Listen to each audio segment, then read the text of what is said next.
Бабулесик переезжает жить в приют. Да, бабулесик? Потому что в ветеринарном центре много пациентов. Места там для нашей старушечки нет. Поэтому наши собачки на нас ругаются. Да? Мы скажи, боимся.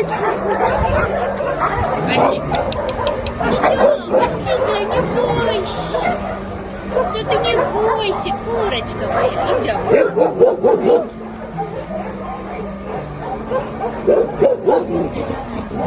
Пошли. Идем сюда. Пошли.